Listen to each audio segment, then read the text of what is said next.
Ada yang senilai dengan itu. Apa yang senilai dengan itu?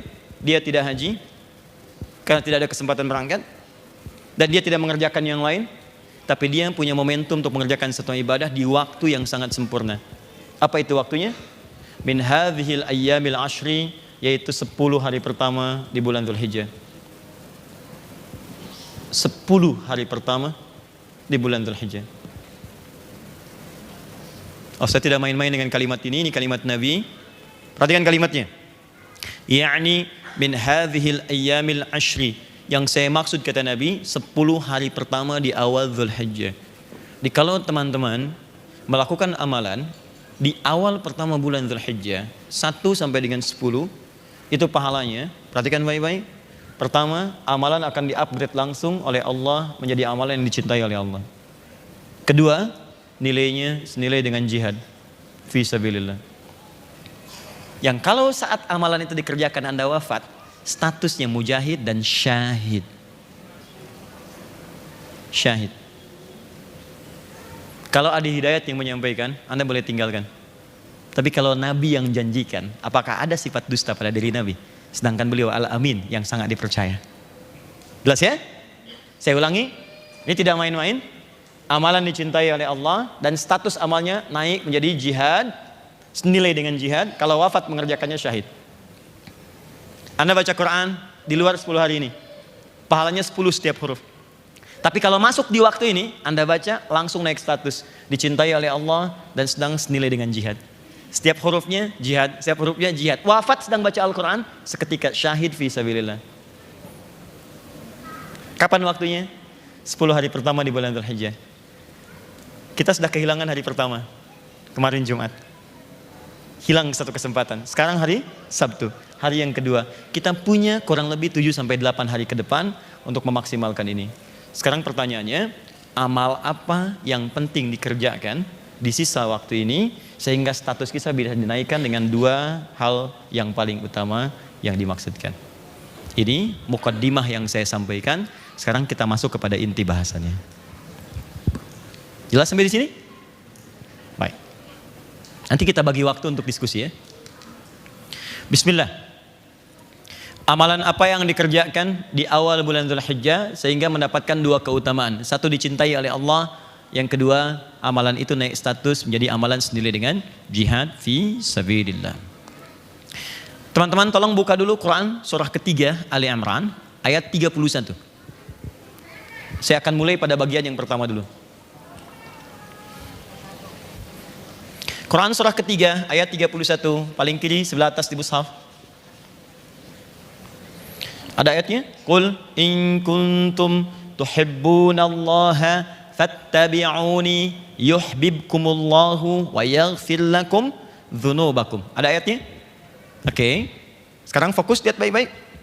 Qul, katakan Muhammad sallallahu alaihi wasallam, in kuntum tuhibbunallaha, jika kalian semua, maksudnya umat Nabi Muhammad, hamba-hamba Allah, serius mencintai Allah, fattabi'uni, maka buktikan cinta itu kepada Allah dengan cara mengikuti petunjuk Nabi.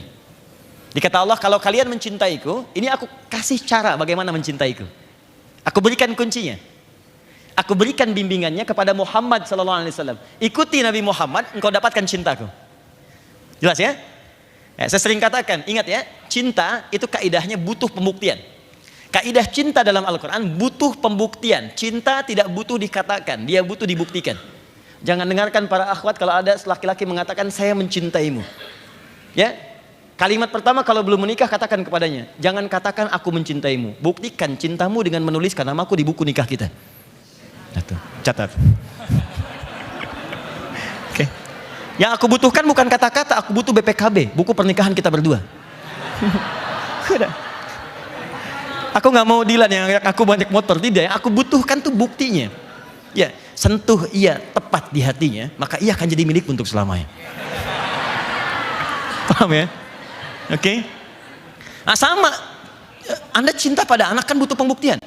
Anda berikan dia hadiah, Anda berikan dia kasih sayang. Anda cinta pada pasangan, Anda berikan pembuktian. Maka kita cinta pada Allah, buktinya apa? Kata Allah, saya butuh pembuktian. Butuh pembuktian. Iman itu kaidah cinta kepada Allah, buktinya amal soleh. Maka kalau Anda ingin mencintai saya, kata Allah, buktikan, ikuti Nabi. Saya utus nih, supaya mempermudah kalian menemukan saya. Nah, poinnya bukan itu yang mau saya bahas. Yang ingin saya bahas adalah, yuhbibkumullah. Ini poinnya. Maka ketika Anda bisa membuktikan itu, Allah akan cintai Anda. Apa kaitan dengan bahasan kita? Ketika sebuah amalan dicintai oleh Allah, maka kita akan mendapatkan sebuah anugerah terbesar yang Allah berikan kepada kita, yang tidak diberikan pada amalan lain. Apa pemberian Allah itu? Bukan dunia, tapi ampunan dari semua dosa yang pernah dikerjakan. Wa yaghfir lakum dzunubakum. Ampunan semua dosa. Teman-teman, ada dzunub, ada dzambun, itu beda. Dzunubun, ada dzambun, itu lain. Kalau yang ini, dzambun, yang saya lingkari, ini sekali dosa, satu dosa. Jadi kalau ada orang berbuat sekali dosa, Allah tidak menginginkannya. Kata Allah, jangan pulang kecuali engkau bersihkan dulu dosa itu. Maka aku turunkan satu sifat untuk menggugurkan satu dosa itu, namanya ghafir. Turun surah ke-40, surah Ghafir, ayat ketiga. Ghafiri dzambi wa qabilit taubi. Kalau ada orang berbuat satu kali dosa dan dia salah, kata Allah, kamu urus dulu dosa itu, bersihkan dulu. Karena di akhirat lebih besar hisabnya. Jangan pulang dulu, sebelum engkau hapuskan semua itu, aku beri kesempatan. Kalau engkau mau memperbaiki diri, aku akan turunkan sifat ghafir untuk menerima taubatmu. Turun, diampuni. Sifat manusia enggak sekali salah. Karena manusia itu tempat salah, ingat. Yang sempurna itu malaikat, ingat kalimat ini. Yang sempurna hanya malaikat. Jangan harapkan kesempurnaan dari manusia. Quran surah ke-66 ayat yang ke-6. La ya'sunallaha ma amarahum wa yaf'aluna ma yu'marun. Malaikat sifatnya sempurna, tak pernah bisa bermaksiat. Karena diciptakan dengan sifat kesempurnaan berbuat baik. Di lawannya setan. Karena itu setan dengan malaikat disebutkan sama di dalam Al-Quran. Setan 88 kali, malaikat 88 kali. Setan tidak kenal benar. Dia selalu salah. Setan itu profesional dalam berbuat kesalahan. Ya, perfect, sempurna. Ya, dan tidak pernah dia bisa berbuat benar. Jadi saya sarankan, jangan bersaing dengan setan, gak akan menang. Dan jangan pernah mengharapkan kesempurnaan dalam hidup, karena kita bukan malaikat. Jadi kalau suami sadar istrinya manusia, tidak akan pernah digali kesalahannya. Kalau istri sadar suami bukan malaikat, tidak akan pernah dieksplorasi kekurangannya. Papa kenapa sih pak? Yang gini aja gak bisa, yang lain bisa. Mama, papa bukan malaikat. Mama juga bukan setan kan? Ya kita manusia.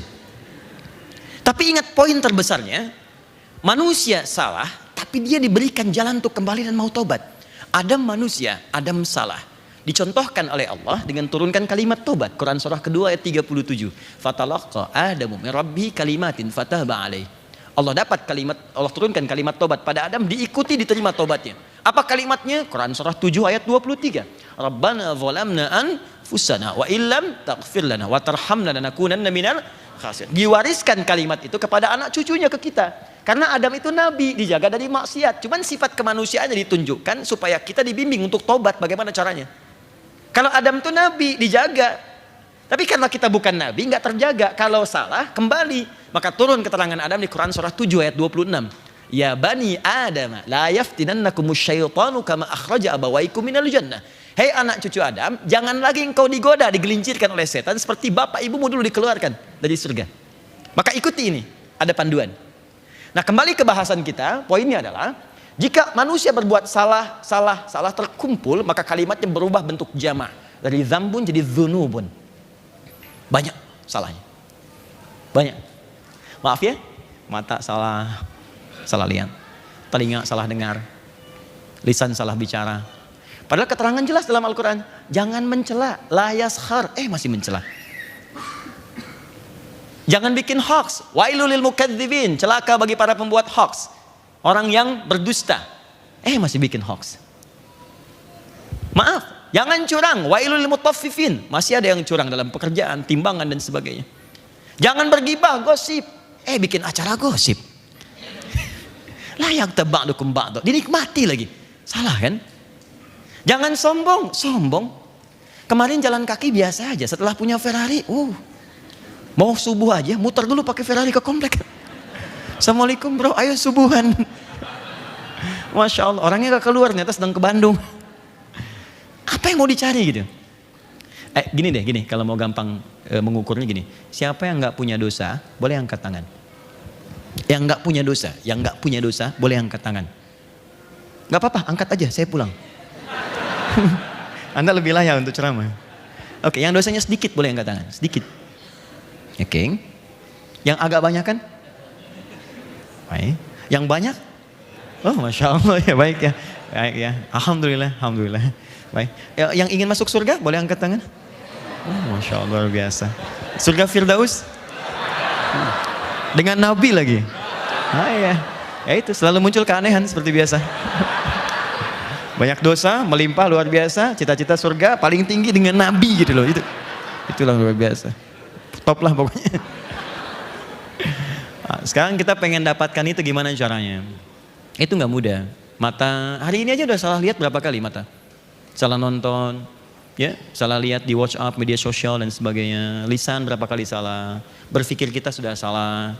Mau kesini, terhambat sedikit di jalan, pikiran kita udah nggak bagus sama lampu. Kan? Pada lampu apa salahnya? Ya, sama jalan, sama macet, sampai bikin status. Macet nih. Emang jadi solusi kan enggak? Ah, ini caranya gini. Ini caranya kalau mau gampang. Lakukan amalan yang dicintai oleh Allah. Maka seketika ini digugurkan. Dosa mata hilang, dosa telinga, sampai ke ujung kaki. Maka bagaimana cara mengerjakannya? Lihat rumus Nabi-nya. Al-amalus solihu fiha. Kerjakan amal soleh. Amal soleh dalam Al-Quran dibagi dua bagian. Saya ulang. Amal soleh dalam Al-Quran dibagi dua bagian. Satu. Ya, amal soleh dalam Al-Quran dibagi dua. Satu. Bentuknya taubat. Secara singkat, kalimatnya taubat.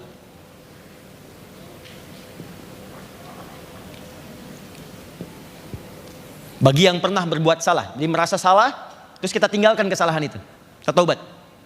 Ya, dalilnya Quran surah keempat An-Nisa ayat 17 ya, sampai 18. Innamat taubatu 'ala Allahi lilladzina ya'maluna su'an bijahalatin tsumma yatubuna min qarib. Pelan-pelan. Quran surah keempat ayat ke-17 sampai 18. Fokus. Di amalan pertama apa? Taubat. Jadi mohon izin ya, maaf sekali, mumpung masih di awal-awal ini, masih ada 7 hari ke depan. Yuk kita isi, katanya mau ke surga. 2, bentuk amal soleh yang kedua, amal soleh. Yang pertama taubat. Yang kedua, saya kasih rumus cepat dari Al-Quran. Kerjakan semua bentuk ibadah yang diperintahkan oleh Allah.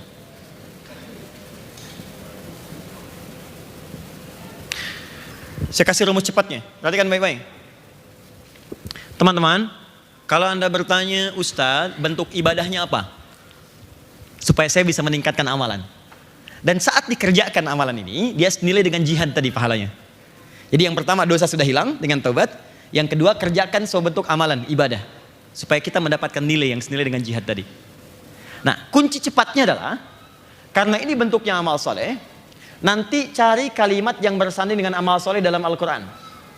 Kalimat itu tiada lain adalah kalimat iman. Setiap Anda menemukan kalimat iman, itu umumnya setelahnya adalah amal soleh. Baik berupa kalimat amal soleh ataupun rincian amalnya. Contoh, Quran surah 103. Wal asr. Innal insana lafi illal ladzina amanu. Kalimat iman wa amilus salihat. Di setelah ada kalimat iman, amal soleh. Anda bertanya apa rinciannya? Cari lagi kalimat iman. Dari Al-Baqarah terus sampai dengan An-Nas. Dari Al-Fatihah sampai An-Nas. Kalimat iman pertama Al-Baqarah ayat 3. Alladzina yu'minuna bil ghaib. Iman. Kemudian setelah itu amal soleh rinciannya. Wa yuqimunas salat. Wa mimma razaqnahum yunfiqun infaq. Walladzina yu'minuna bima unzila ilaik. Al-Quran. Cukup 3 ini dulu. Al-Baqarah 183. Ya ayyuhalladzina amanu kutiba alaikumussyam. Hai orang-orang beriman, iman dulu baru puasa. Kutiba alaikumussyam. Ada puasa. Jadi mohon izin, ayo kita keluarkan sekarang semua amalan ini. Mumpung masih ada 7 hari ke depan, teman-teman sekalian, 7 hari. Kalau Anda mengerjakan ini sekarang, Maka nilainya, nilai pahalanya bukan 10 lagi, bukan 100, bukan 700. Nilainya senilai dengan jihad. Sudah nggak ada ukuran lagi. Dah, selesai.